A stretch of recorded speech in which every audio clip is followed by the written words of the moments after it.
Dan edisi siang ini kami awali dari kebakaran melanda permukiman penduduk di Jalan Asofa, Sukabumi Utara, Kebonjeruk, Jakarta Barat malam tadi. Akibatnya 50 rumah warga ludes dilalap api. Oke, sebelum air oke. Buka. Siap. Air siap. Buka. Udah tuh. Kebakaran hebat melanda permukiman penduduk di Jalan Asofa, Sukabumi Utara, Kebonjeruk, Jakarta Barat. Ayo. Nah, baru benar. Ayo. Sikat. Ayo. Nah. Petugas pemadam kebakaran yang berada di lokasi ini berjibaku bersama warga memadamkan api. Kalian, ayo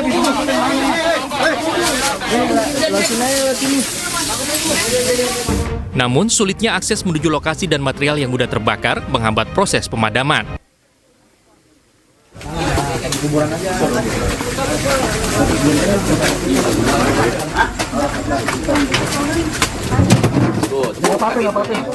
Sementara warga yang tinggal berdekatan dengan lokasi kebakaran panik dan berusaha mengevakuasi barang milik mereka.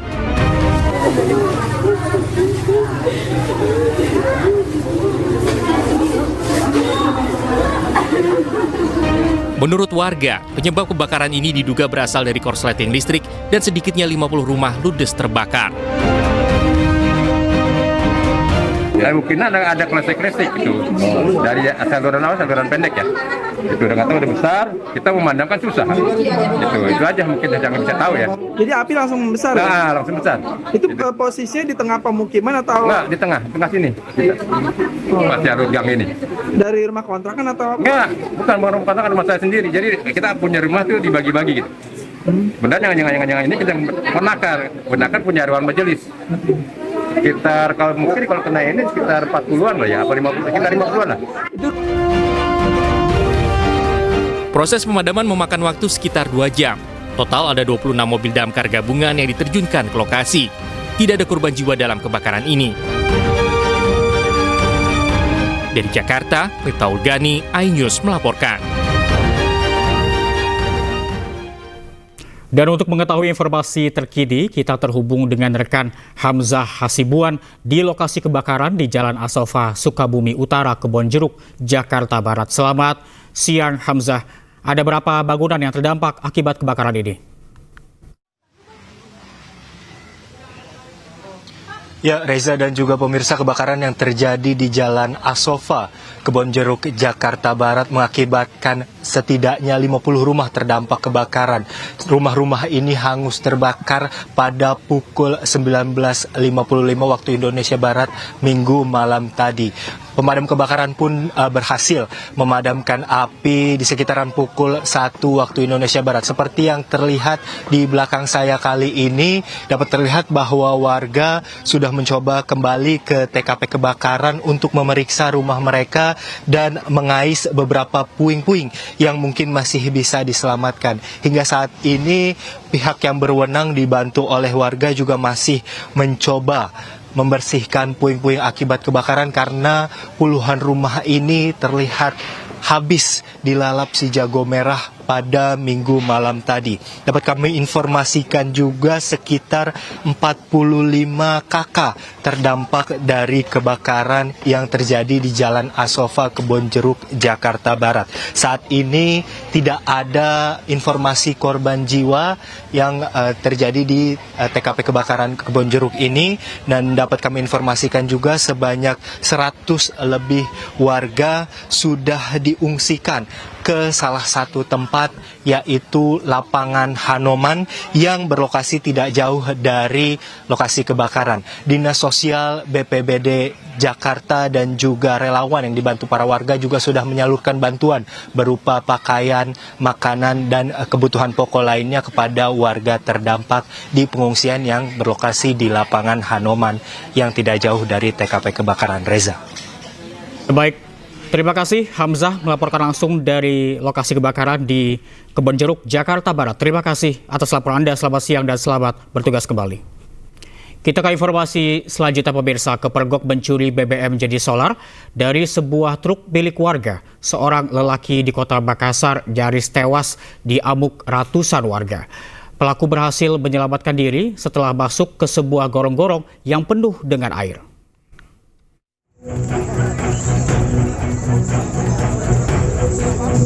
Mendengar adanya pencuri yang terjebak, warga di Jalan Sukaria, Kecamatan Panakukang, Kota Makassar langsung memenuhi TKP.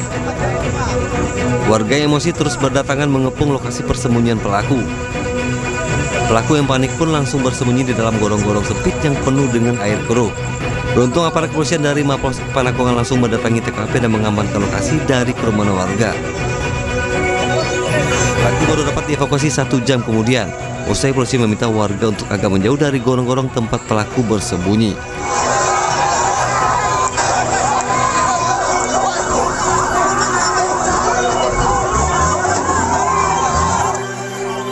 Menurut polisi, pelaku diduga mencuri BBM jenis solar dari sebuah truk yang ditinggal pemiliknya. Yang tersebut lakukan pencurian solar di mobil tangki yang terparkir. Kemudian tertangkap tangan oleh keluarga pemilik. Akhirnya yang bersangkutan sempat lari dan sembunyi di gorong-gorong di dalam selokan tersebut. Guna mempertanggungjawabkan perbuatannya, pelaku dijerat dengan pasal pencurian. Dari Makassar, Sulawesi Selatan, Muhammad Nurboni Ainus melaporkan. 23 orang luka parah akibat bus sumber selamat jurusan Surabaya Yogyakarta yang mereka tumpangi terguling di Maospati, Magetan, Jawa Timur. Dugaan sementara bus hilang kendali saat menghindari pemotor yang mendadak terjatuh.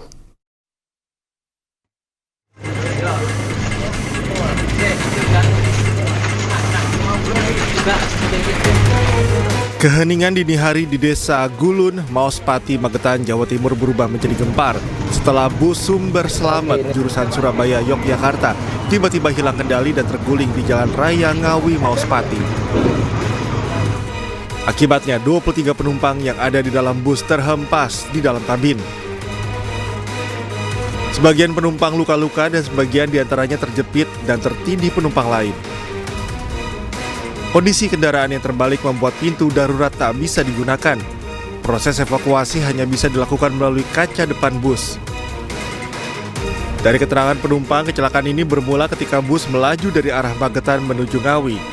Namun di lokasi kejadian mendadak ada sepeda motor yang terjatuh di tengah jalan.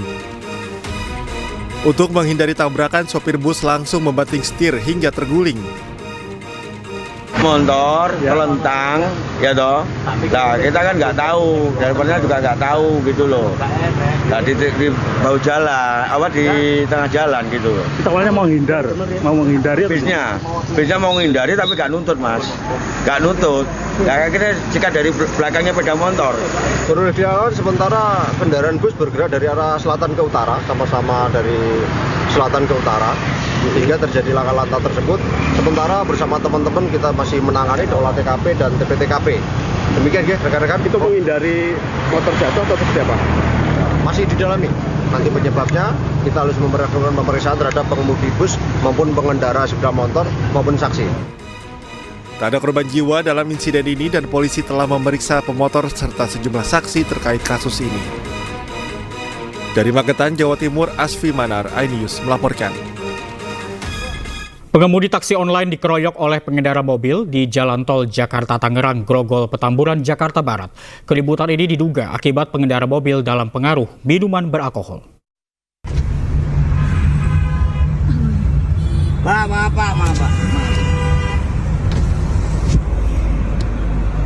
Pak. Tutup, Pak.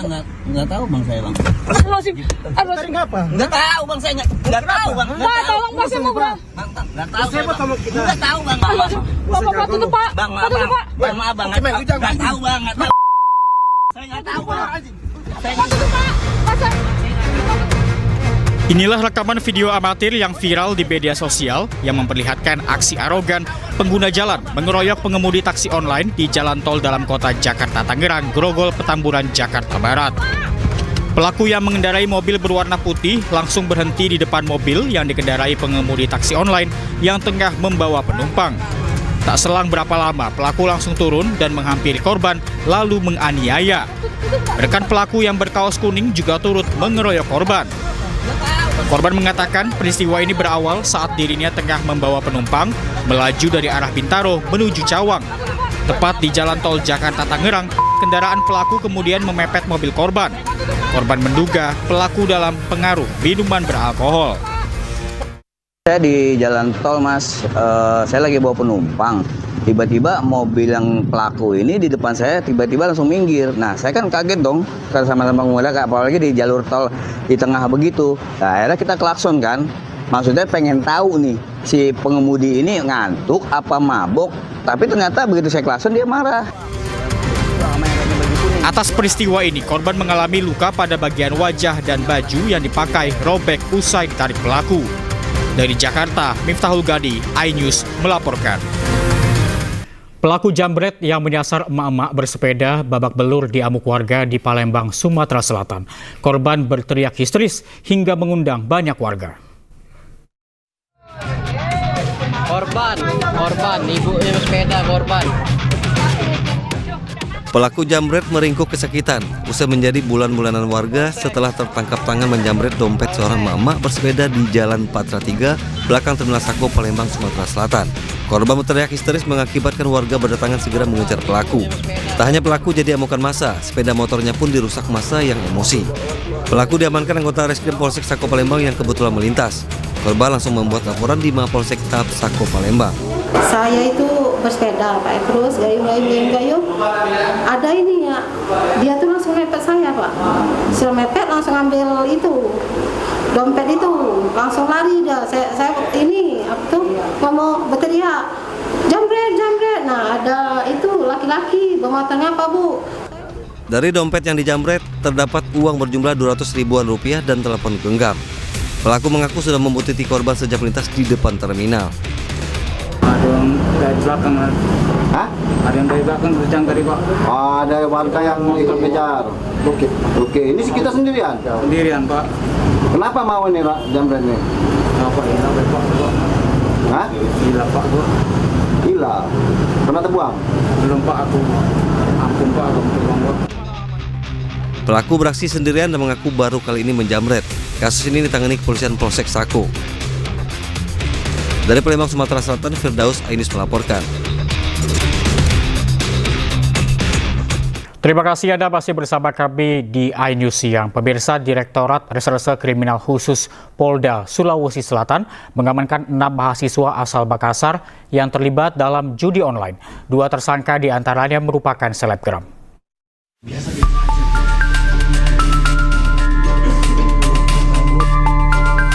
Direktorat Reserse Kriminal Khusus Polda Sulawesi Selatan menangkap 6 mahasiswa yang terlibat dalam kasus judi online di sebuah ruko di Jalan Ance Daeng Oyo, Kecamatan Panakukang, Kota Makassar, Sulawesi Selatan. Keempat mahasiswa berinisial MR, IJ, I, dan IF ditangkap usai terlibat jual beli chip pada salah satu aplikasi judi online. Para pelaku mengambil keuntungan Rp5.000 tiap pembelian satu chip. Sedangkan 2 mahasiswa lainnya merupakan selebgram asal Makassar berinisial MAD dan MRA. Ditangkap lantaran mempromosikan situs judi online melalui akun media sosial dengan mendapatkan keuntungan Rp2 juta per bulannya. Para pelaku kemudian digiring ke Mapolda Sulawesi Selatan beserta sejumlah barang bukti berupa ponsel milik para pelaku yang digunakan untuk transaksi jual beli chip, buku tabungan, beserta bukti endorse atau promosi situs judi online melalui akun media sosial milik pelaku. Usia 18 tahun, pekerjaan pelajar mahasiswa, modus endorse melalui Instagram dengan pendapatan minimal sementara ini bisa lebih yaitu Rp2 juta per bulan dengan jumlah follower 28.500. Situsnya yaitu Modus 99 dan Kalem Top. Ini keterangan juga masih dalam tahap 1. Atas perbuatannya, para tersangka dikenakan pasal 27 ayat 2 tentang informasi dan transaksi elektronik dengan ancaman paling lama 10 tahun dan denda paling banyak Rp1 miliar. Dari Makassar, Sulawesi Selatan, Wahyu Ruslan, iNews melaporkan. Polda Metro Jaya kembali menangkap 3 orang DPO kasus judi online yang melibatkan 10 orang pegawai Kementerian Komdigi dan beberapa orang warga sipil. 3 DPO ini juga berperan sebagai pemilik situs judi online serta mengelola ribuan web judi online.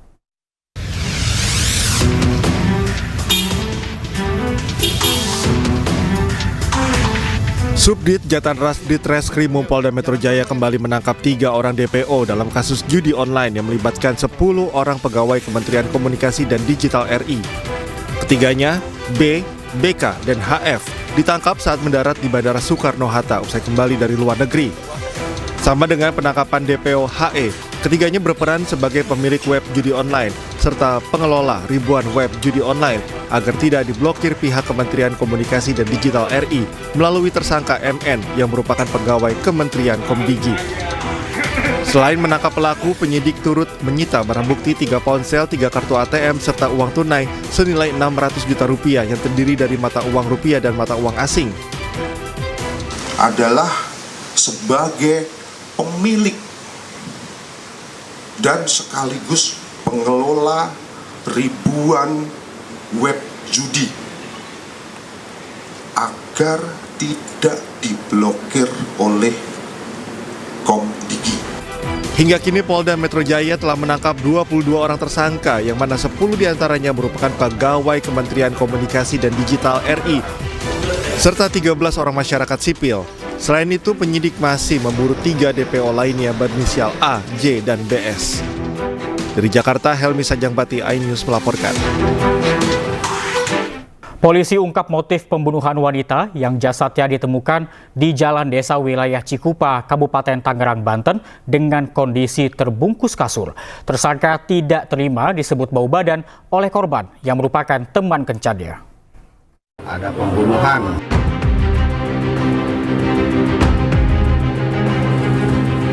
Pria 27 tahun pelaku pembunuhan wanita pekerja seksual yang jasadnya dibuang di Jalan Desa wilayah Cikupa, Kabupaten Tangerang, Banten, mengaku sakit hati kepada korban.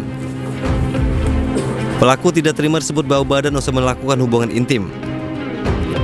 Menurut pelaku, ucapan itu dilontarkan korban setelah pelaku kurang membayar Rp100.000 dari harga yang disepakati. Setelah membunuh korban, tersangka menyimpan jasad korban di kontrakannya selama 2 hari sebelum dibuang di jalan. Polisi juga menyita sepeda motor korban sebagai barang bukti yang digunakan untuk membuang jasad korban. Ini mau nggak mau dia harus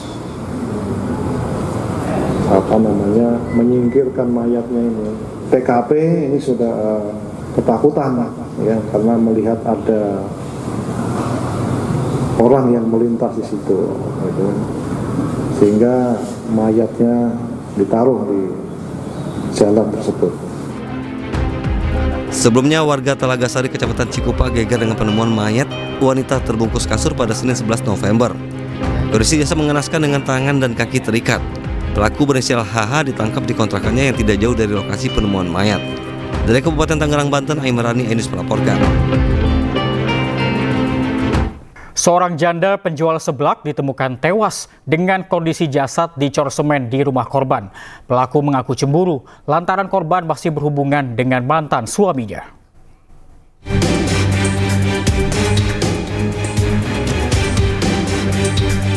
Pembunuhan seorang janda Lilis Sumarni 46 tahun menggemparkan warga Dusun Mirang, Desa Padang, Kabupaten Belitung Timur, Bangka Belitung. Tragis, jasad korban ditemukan dicor semen di dalam rumahnya. Pemeriksaan saksi mengarahkan kepada seorang pria yang diduga kekasih korban. Polisi akhirnya menangkap Nanang Suryadi di persembunyiannya di Kabupaten Bangka Selatan. Pelaku mengaku membunuh korban karena cemburu, lantaran kasihnya itu masih berhubungan dengan mantan suaminya. Kami akan koordinasi dengan JPU untuk melengkapi administrasi penyidikan dan dalam waktu dekat kami akan melaksanakan otopsi kemudian rekonstruksi untuk melengkapi alat bukti yang kita perlukan dalam proses penyidikan. Setelah menjalani proses pemeriksaan kesehatan, pelaku dibawa ke Polres Belitung Timur untuk penyelidikan lebih lanjut. Dari Pangkal Pinang, Bangka Belitung, Haryanto, iNews melaporkan. Warga Jakarta, kami ajak Anda untuk memilih siapa paslon yang paling punya kemampuan menata kota Jakarta. Anda bisa scan barcode di layar kaca Anda. Dan pemirsa, debat ketiga Pilkada Jakarta 2024 mengusung tema perkotaan dan perubahan iklim. Para kandidat pun saling adu argumentasi untuk meyakinkan masyarakat. SIK MMM Hum dan juga Bapak Dr. Insinyur. Selain diwarnai dengan adu argumentasi antar pasangan calon, debat Pilkada Jakarta ketiga ini juga menggunakan tambahan format baru, di mana warga dapat bertanya langsung kepada para pasangan calon. Pihak KPU Jakarta menayangkan video berdurasi singkat yang menampilkan warga bertanya kepada paslon saat debat berlangsung. Video-video itu telah diseleksi oleh para panelis agar tetap relevan dengan tema debat.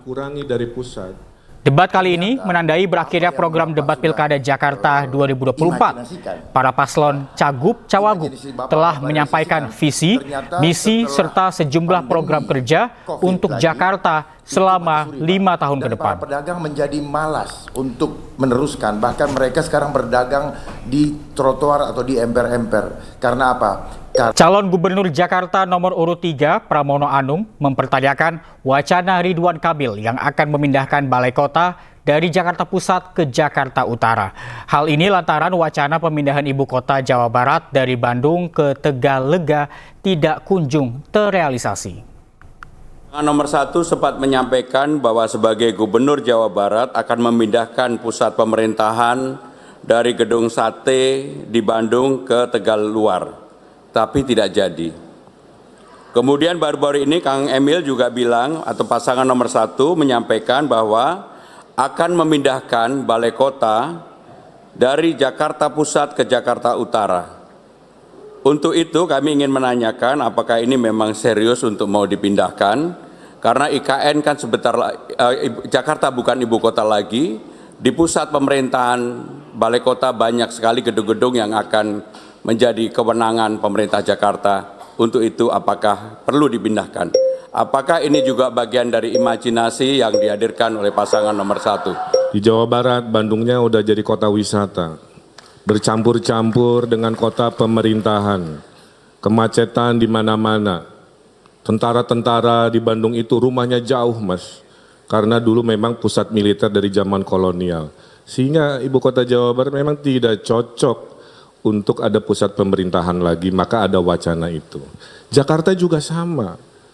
Kalau tadi ada yang tertawa urusan imajinasi, lah IKN itu datang dari imajinasi. Nah sekarang kalau Jakarta mau mengurangi macet, selain perluasan transportasi publik, mari benerin tata ruangnya. Salah satunya adalah pusat kantor pemerintahan dikurangi dari pusat. Tentu ini harus didialogkan kepada stakeholder di Jakarta. Jadi IKN adalah imajinasi, wacana ini juga imajinasi, realitanya kita diskusikan. Mohon maaf. Sementara itu calon Gubernur Jakarta nomor urut 2 Dharma Pangrekun mempertanyakan kenapa teras Cihampelas di Bandung yang dibangun Ridwan Kamil kini mati suri setelah diterpa pandemi. Dharma juga kembali menyinggung pandemi Covid, deflasi, dan inflasi yang merupakan desain pihak tertentu. Pertama, Bapak punya ikon di Bandung adalah teras Cihampelas dengan proyeknya. Betul Pak ya? Nah, ternyata apa yang Bapak sudah imajinasikan, ya, imajinasi Bapak realisasikan, ternyata setelah pandemi COVID lagi, itu mati suri Pak. Dan para pedagang menjadi malas untuk meneruskan, bahkan mereka sekarang berdagang di trotoar atau di emper-emper. Karena apa? Karena sepi tempatnya. Pak Dharma punya rumah. Terus Pak Dharma pindah oleh pemilik baru, rumahnya nggak diurus. Terus orang-orang bilang, oh ini salah Pak Dharma, rumahnya jadi hancur. Kan nggak begitu. Karena pengganti saya tidak melanjutkan, tidak mempromosikan, sehingga terjadilah apa yang tadi disebutkan. Beda halnya kalau kami membangun, terus gagalnya kami masih saat memimpin. Nah itu kan bisa didebatkan. Tapi kalau mempertanyakan masa lalu padahal ada pengganti yang seharusnya melanjutkan, memelihara, memuliakan PKL, ya itulah kira-kira jawabannya. Waktu Bapak jadi wali kota, COVID belum ada, Pak. Pandemi itu terjadi awal tahun 2020. Sebenarnya COVID ini tidak perlu terjadi kalau kita berani menyampaikan kepada pimpinan. Karena COVID inilah yang selama ini saya perjuangkan untuk menolak pandemi lagi, karena saya tahu semua persoalan inflasi yang terjadi di bangsa ini by design, Pak. Adanya deflasi, terjadi inflasi. Adanya barang-barang import membanjiri, akhirnya apa? Produsen lokal tidak mampu lagi. Calon Wakil Gubernur Jakarta nomor urut 3, Rano Karno memaparkan sejumlah solusi tentang pengelolaan sampah. Menurutnya produksi sampah bisa ditekan hingga 35% jika rumah tangga melakukan pemilahan sampah. Distribusi sampah ini tidak dibutuhkan jika tata kelola sampah sudah benar dan efisien. Karena itulah keluarlah peraturan ini. Kemudian pemilahan hulu sampah itu harus berangkat dari rumah tangga. Masalah sampah bisa selesai sampai 35% jika bisa dipilah dari rumah tangga. Bank sampah di Negara Banju, orang yang bisa memilah sampah plastik justru diberi uang. Kemasan plastik menjadi deposit. Sistem pengaturan sampah sesuai jenis sampai hilir, sampai sampah terkelompokkan. Kemudian pengolahan sampah modern, RDV, refuse, di-refuel, sampah diolah menjadi bahan bakar. Kemudian sampah bisa menjadi energi, menjadi PLTA sampah. Kemudian bisa dijadikan sampah produk yang bernilai.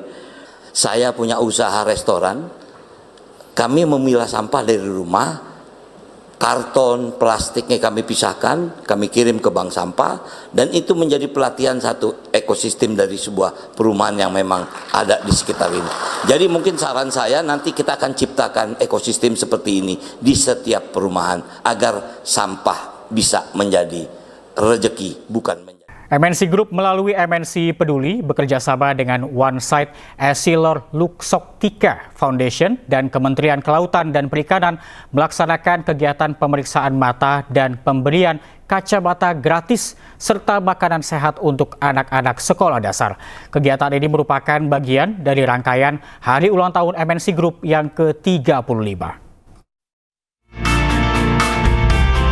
Dalam rangkaian perayaan HUT ke-35, MNC Group melalui MNC Peduli menggelar pemeriksaan mata serta pemberian kacamata gratis dan makanan sehat kepada 1.000 anak-anak sekolah dasar di Jakarta. Turut dihadiri Eksekutif Chairwoman MNC Group Liliana Tanusudibio dan Wakil Ketua Umum MNC Peduli Jessica Tanusudibio.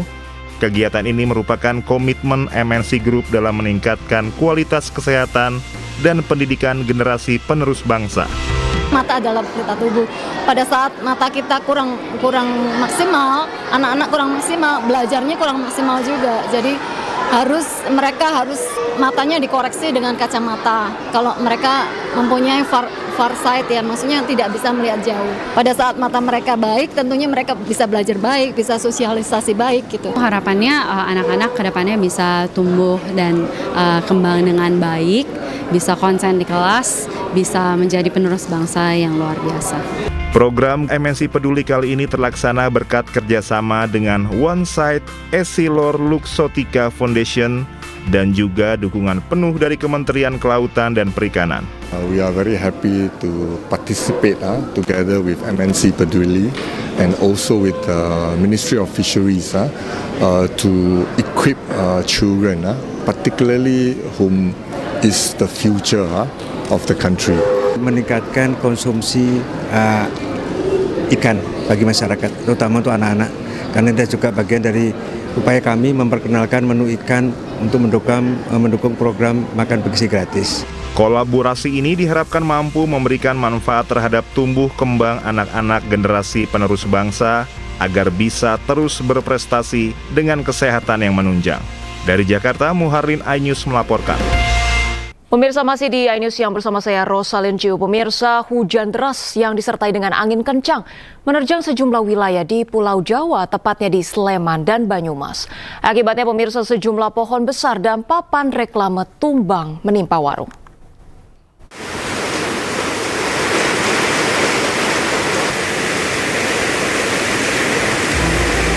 Deras disertai angin kencang di Kelurahan Ambar Ketawang, Kecamatan Gamping, Sleman, Yogyakarta Minggu sore berlangsung selama 1 jam membuat baliho dan sejumlah pohon pertumbangan. Selain menutup badan jalan, pohon tumbang berdiameter 50 cm dan panjang sekitar 8 meter itu juga menimpa sebuah warung. Berdasarkan data BPBD Kabupaten Sleman, dampak hujan deras dan angin kencang di Kelurahan Ambar Ketawang, Kecamatan Gamping, Sleman terjadi di 3 padukuhan. Di antaranya Padukuhan Bode, Mejing Kidul, dan Mejing Wetan. Tak ada korban luka maupun jiwa dalam peristiwa tersebut.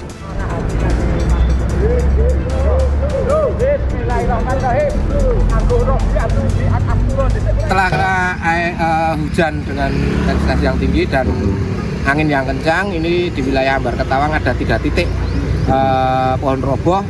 Yang lain kita masih menunggu pengecekan yang ada di wilayah Ambar Ketawang. Iya. Ada pohon trembesi yang roboh yang saat ini di sini itu karena untuk akar rapuh, jadi kurang kuat dalam menahan angin sehingga roboh. Hujan deras disertai angin kencang juga melanda wilayah Purwokerto, Kabupaten Banyumas, Jawa Tengah pada Minggu sore.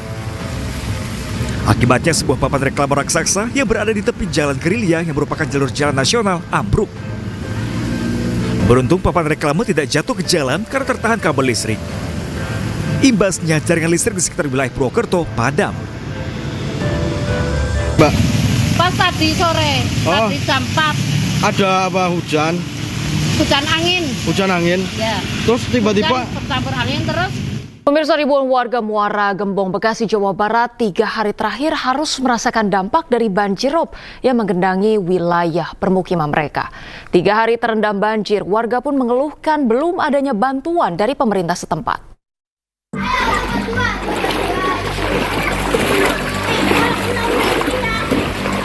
Lebih dari 1.800 kepala keluarga di Desa Pantai Bahagia, Muara Gembong, Kabupaten Bekasi, Jawa Barat terdampak banjirop. Banjir aja. Iya. Genangan air memasuki rumah warga hingga ketinggian 30 cm. Sementara genangan air di ruas jalan dan lingkungan mencapai ketinggian 70 cm. Banjir tak kunjung surut mengganggu aktivitas warga yang umumnya berprofesi sebagai nelayan dan petani terpaksa menghentikan aktivitas. banjir udah berapa lama ini?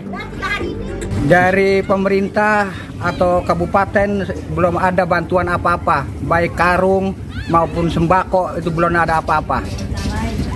Jadi tolong kepada pemerintah kabupaten, kecamatan, tolong dibantu ini RT 06, soalnya banjir udah terlalu tinggi. Berapa lama, Pak? 3 hari. Udah 3 hari ya? Ganggu aktivitas nggak sih, Pak? Sangat-sangat mengganggu. Oh, mengganggunya di dalam apa aja nih? Ya, dalam hal apa? Aktivitas susah, ribet, usaha juga jadi terhambat. Pendapatan juga. Pendapatan berkurang. Meski banjir sudah memasuki hari ketiga, namun hingga saat ini warga belum tersentuh bantuan. Warga berharap kepedulian dan penanggulangan jangka panjang agar banjirop tidak berulang terjadi. Dari Kabupaten Bekasi, Jawa Barat, Ahmad Jawhari Lutfi, iNews melaporkan. Pemirsa, Gunung Lewotobi laki-laki pagi ini kembali erupsi dengan tinggi sekitar 500 hingga 800 meter dari mulut kawah erupsi. Erupsi ditandai dengan abu vulkanik disertai lava pijar yang meluncur sejauh 1000 meter mengarah ke barat daya dan barat. Berdasarkan pengamatan visual, gunung diselimuti kabut berwarna putih dengan intensitas tebal dan tinggi 500 hingga 800 meter di atas puncak kawah. Selain guguran, gunung api setinggi 1584 meter di atas permukaan laut ini juga diguncang 22 kali gempa hembusan dengan amplitudo 4,4. Gunung Lewotobi laki-laki saat ini berstatus level 4 atau awas. Warga yang telah mengungsi diimbau tidak kembali ke rumah karena aktivitas Gunung Lewotobi masih tinggi dan sangat berbahaya bagi warga yang berada di bawah kaki gunung.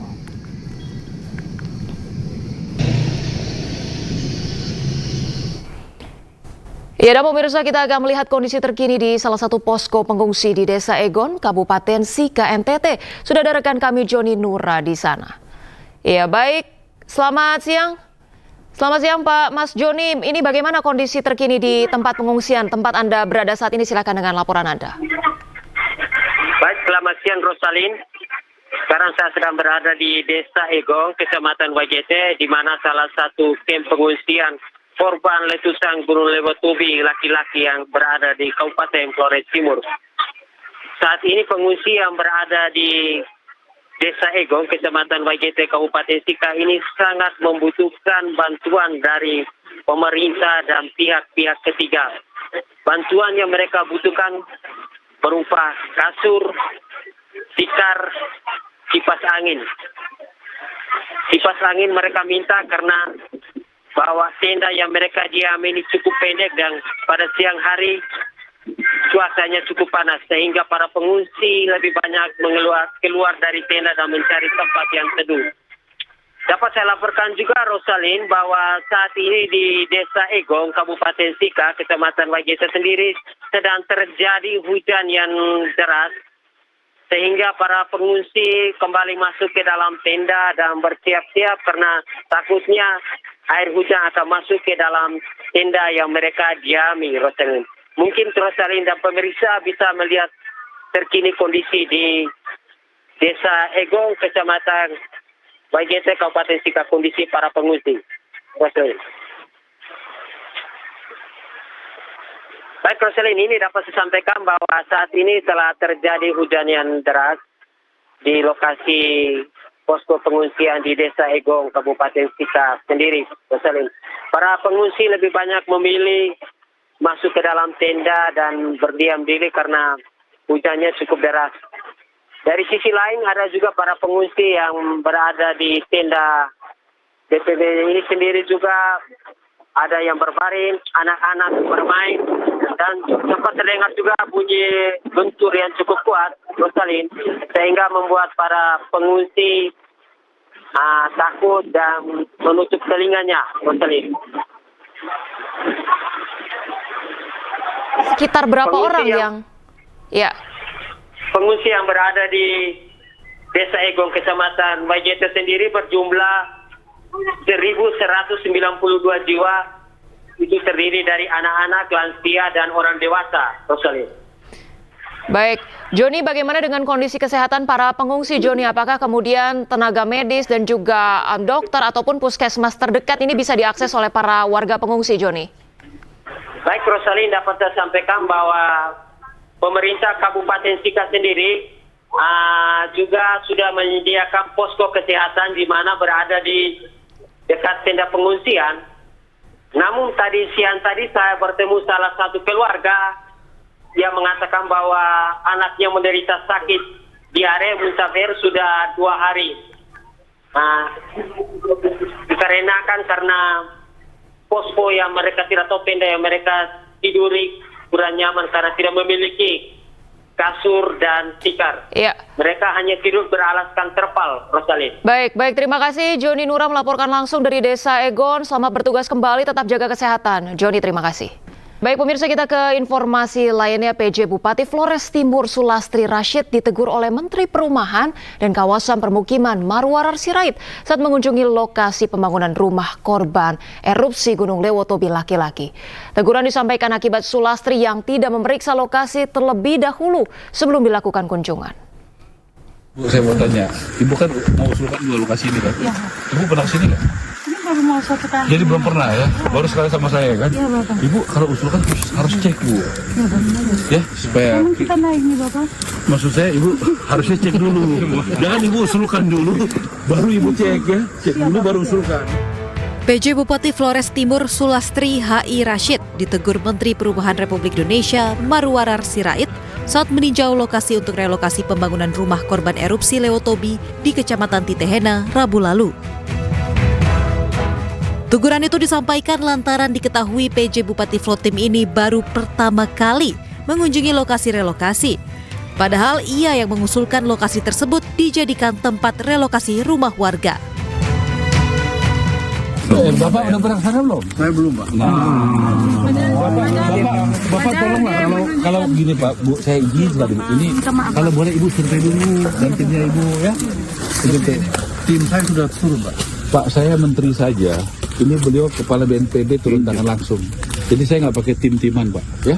Siap, Pak. Gitu ya. Kami turun langsung, Pak. Ini kami, Bapak ini kepala Jenderal Bintang 3 nih, Pak. Ya, gitu ya. Atau dirjen saya langsung turun tangan langsung, Pak. Ya, Pak ya. Bapak kepala apa, Pak? Dinas Perumahan. Kepala Dinas Perumahan, Bapak harus turun, Pak. Ya, saya menteri saja turun. Lihat lapangan, masa Bapak nggak lihat? Marwarar Sirait merasa seharusnya Sulastri melakukan pemeriksaan lokasi terlebih dahulu sebelum mengusulkan lokasi tersebut. Rencananya ada 2 lokasi yang disiapkan pemerintah untuk relokasi rumah warga, masing-masing di Kobasoma dan Konga. Dari Flores Timur, Joni Nura, iNews melaporkan. Juru bicara MA menyatakan Hakim Agung yang memeriksa kasasi Ronald Tanur tidak menyalahi kode etik profesi hakim. Hal itu disampaikan pasca Mahkamah Agung melakukan pemeriksaan kepada hakim kasasi yang diduga sempat bertemu dengan ex-pejabat MA Zarof Rikar. Tim pemeriksa telah memeriksa para saksi, para terkait dan terlapor, serta dokumen-dokumen yang relevan. Yang ketujuh, dari pemeriksaan tersebut ditemukan fakta hanya Hakim Agung S yang pernah bertemu dengan JR. Pertemuan itu terjadi secara singkat dalam acara pengukuhan guru besar honoris causa di Universitas Negeri UNM Makassar pada tanggal 27 September 2024. Yang mana keduanya merupakan tamu undangan dalam acara tersebut. Pada pertemuan esindentil dan berlangsung singkat tersebut, ZR sempat menyinggung masalah kasus Ronald Tanur, tetapi tidak ditanggapi oleh Hakim Agung S. Pemirsa, mengawali kunjungan kerja di Rio de Janeiro, Brazil, Presiden Prabowo Subianto melakukan pertemuan dengan Sekjen PBB, Antonio Guterres. Keduanya membahas berbagai isu, mulai dari Palestina hingga perubahan iklim global.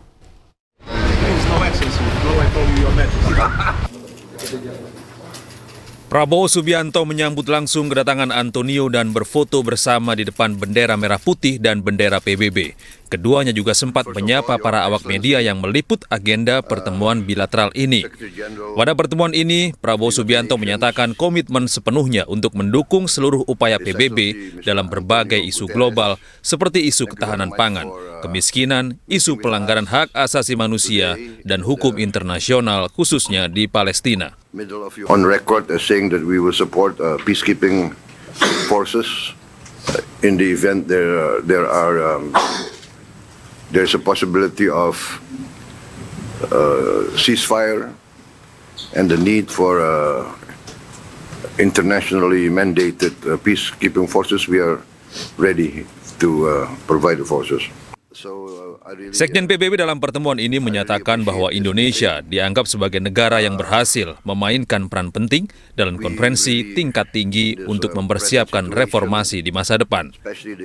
Indonesia that is emerging as an extremely important international partner is for us vital in our efforts to bring more justice, more equity, and more capacity of the international system to support developing countries that still are the victims of